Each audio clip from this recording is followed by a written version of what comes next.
खरं सांगा, कुरकुरीत फिश फ्राय खायला आवडते की नाही? पण फिशवरचं रव्याचं आवरणच निघून जातं किंवा फिश तळताना त्याचा खूप वास येतो. अशा सगळे जर प्रॉब्लेम असतील ना, तर यामध्ये खूप साऱ्या टिप्स आहेत. आणि फिश बघा मस्त असा आतमध्ये रसरशीत होतो, ज्युसी असतो आणि तळत असताना अजिबात वास येणार नाही. नमस्कार, मी मधुराज रेसिपी मराठीमध्ये तुम्हा सर्वांचं खूप खूप खूप मनापासून स्वागत. मस्त कुरकुरीत रवा फिश फ्राय करणार आहोत. फिश करताना अजिबात त्याचा वास येणार नाही. आपले मधुराज रेसिपीचे सगळे मसाले पुन्हा एकदा अवेलेबल आहेत. madhurajrecipeclub.com इथे जाऊन ऑर्डर करू शकता किंवा त्याच वेबसाईटवर व्हॉट्सअप नंबर आहे, तिथेही ऑर्डर प्लेस करू शकता. साहित्याची सविस्तर यादी व्हिडिओच्या शेवटी आहे, स्क्रीनशॉट काढून सेव्ह करून ठेवू शकता. पण पटकन नजर तर घालूयात काय काय आहे ते. पण त्यापूर्वी सबस्क्राईब करायला अजिबात विसरू नका. बारीक रवा घेतला कपभर. आता इथे कोकमच्या पाकळ्या घेतल्या 7-8.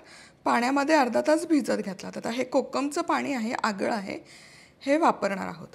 लाल तिखट घेतलं आहे, बारीक चिरलेली कोथिंबीर आहे, धनेपूड आहे, चवीपुरतं मीठ आहे, मिरपूड आहे, गरम मसाला, सोबत इथे आलं लसूण पेस्ट आणि हळद. आणि इथे अर्धा किलो वजनाचा बांगडा घेतला आहे. हा स्वच्छ धुवून इथे त्या मावशींनीच मला स्वच्छ करून दिला हा पोर्शन आणि असा कट लावून घेतला आहे.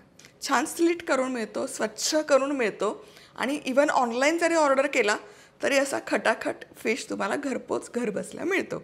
तर सगळ्यात आधी फिशचा तळताना वास येऊ नये म्हणून मॅरिनेट करूयात.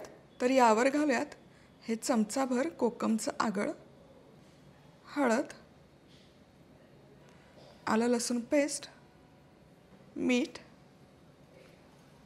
खूप नका घालू मीठ, कारण मासा जरा खारटीच असतो. आणि हा मसाला, कोकमचं पाणी हे असं आतपर्यंत लावून घ्यायचं. हे बघा. आणि हे जे स्लिट करून घेतलेत, कट करून घेतलेत, त्याच्या आतमध्ये पण हे घालायचं. म्हणजे माशाला आतमध्ये पण छान अशी चव लागते, चवदार होतो. आता हे असं कोकमचं पाणी, हळद लावली, आलं लसूणची पेस्ट टाकली की हा मासा आहे ना निर्जंतुक व्हायला खूप मदत होते आणि तळत असताना त्याचा अजिबात वाईट वास येत नाही. आता किमान 15 मिनिटं तरी हे मॅरिनेट करण्यासाठी, मुरण्यासाठी बाहेर ठेवूयात. आता हा फिश मॅरिनेट होईलच, पण तोवर त्याचा आवरणासाठी मसाला तयार करूयात. तर सगळ्यात आधी घ्यायचं लाल तिखट, यामध्ये जाईल धणेपूड, गरम मसाला, थोडीशी मिरपूड. चव खूप छान लागते फिश फ्रायला, नक्की ट्राय करून बघा. थोडंसं मीठ, कोथिंबीर आणि हा मसाला एकजीव व्हावा म्हणून हे कोकमचं आगळ घालते. म्हणजे याला चव खूप छान लागते, या कोटिंगला चव बॅलन्स व्हायला मदत होते.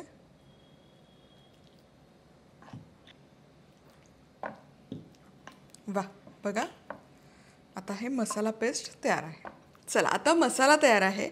आता मालवणी मसाला जर तुमच्याकडे उपलब्ध असेल ना, तर फक्त मालवणी मसाला वापरा, बाकी इतर मसाले काही घालायची गरज नाही. पण सगळ्यांकडे नसतो ना मालवणी मसाला, म्हणून मी असं होममेड मसाल्याचं मिश्रण तयार करते. फिश मॅरिनेट होतो आहे, मसाल्याची पेस्ट तयार आहे. आता रव्याचं आवरण तयार करूयात. बारीक रवा घ्यायचा. आधी अर्धा कपच घेणार आहे, पूर्ण नाही घेणार, नंतर लागला मग वाढवेल. लाल तिखट म्हणजे कोटिंगला चव छान लागेल आणि थोडंसं मीठ चव येण्यापुरतं. आता हे सगळं मिसळून घ्यायचं. चला, हे रव्याचं आहे ना, कोटिंगसाठीचा रवा आपला तयार आहे. आता पुढे काय करूयात, हे मॅरिनेट केलेलं फिश घ्यायचं. मस्त मॅरिनेट झालं आहे फिश बघा. आता ही जी पेस्ट आपण तयार केली मसाल्याची, ही यावर घालायची आणि सगळ्या बाजूने आत बाहेर हा मसाला छान लावून घ्यायचा. आतपर्यंत गेला पाहिजे मसाला. हे जे आपण कट मारलेत ना, तिथे पण हा मसाला घुसला पाहिजे छान.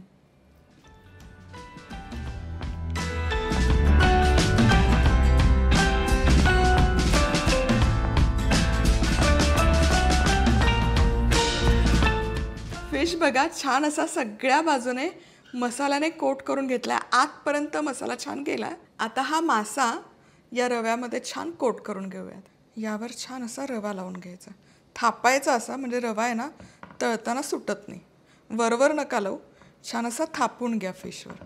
ही महत्त्वाची टीप आहे. तुम्ही नुसता असा वरवर सोडला ना अक्षतासारखा, तर मग तो सुटतो तळताना. त्यामुळे असं छान थापून घ्या दोनही बाजूने. हे बघा, छान असं कोटिंग आलं पाहिजे रव्याचं, जाडजूड.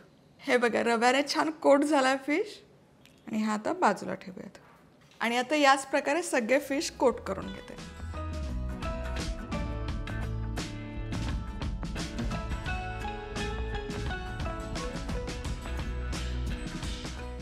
आता फिश तळताना त्यावरचं रव्याचं आवरण अजिबात निघू नये म्हणून महत्त्वाची टीप, तेल व्यवस्थित गरम झालेलं पाहिजे. तेल गरम करून गॅस मंद आचेवर करा, मग फिश सोडा. थंड तेलामध्ये मासा सोडू नका. थंड तेलामध्ये मासा सोडला तर त्याच्यावरचं रवा पण सगळा थंड तेलात जिरून जातो. त्यामुळे तेल व्यवस्थित गरम करा. चला आता तेलामध्ये फिश सोडते. बघा, तेल छान कडकडीत गरम आहे, पण मंद आचेवर आहे. खूप हाय हीटवर ठेवलेलं नाही. आणखी एक महत्त्वाची टीप, अलटपलट करू नका. खालची बाजू व्यवस्थित निगुतीने मंद आचेवर छान तळून होऊ दे आणि मगच ती उलटवा. चला, एक बाजू जवळपास 3 मिनिटं छान तळून झाली की ही अलगद उचलायची. थोडा मासा मोठा असतो त्यामुळे पलटायला जरा आहा हा हा. पण बघा काय कुरकुरीत झालाय. आहा हा, क्या बात आहे. आणि रंगही सुरेख आला.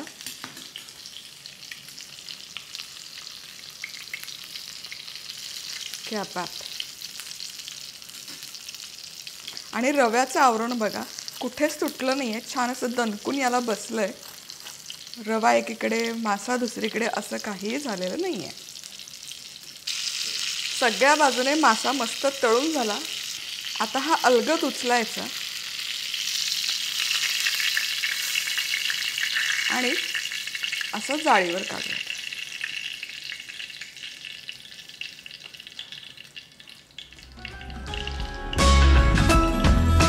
आणि याच प्रकारे सगळे मासे तळून घ्या.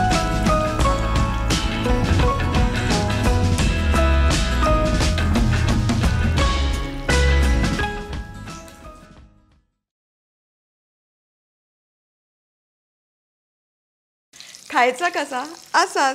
असा कुरकुरीत फिश फ्राय तुम्ही खाऊ शकता. सोबत चटणी बिटणी असेल तरी चालेल, किंवा तांदुळाच्या भाकरीबरोबर कमाला लागतो. भाताबरोबर तर मच्छी तर सगळ्यांनाच माहिती, फेवरेट कॉम्बिनेशन आहे. बरं, लगोलग खाणार असाल तरी तव्यातून ताटात नका घेऊ. थोडा वेळ असं तेल निथळत ठेवा, म्हणजे त्यात घुसलेलं तेल बरोबर सगळं बाहेर चिरपून येतं. रेसिपी आवडली तर लाईक, कमेंट, सबस्क्राईब. पुन्हा भेटूयात. तोवर मस्त राहा, खुश राहा, आनंदी राहा. सगळ्यात महत्त्वाचं, खात राहा. मधुराज रेसिपी.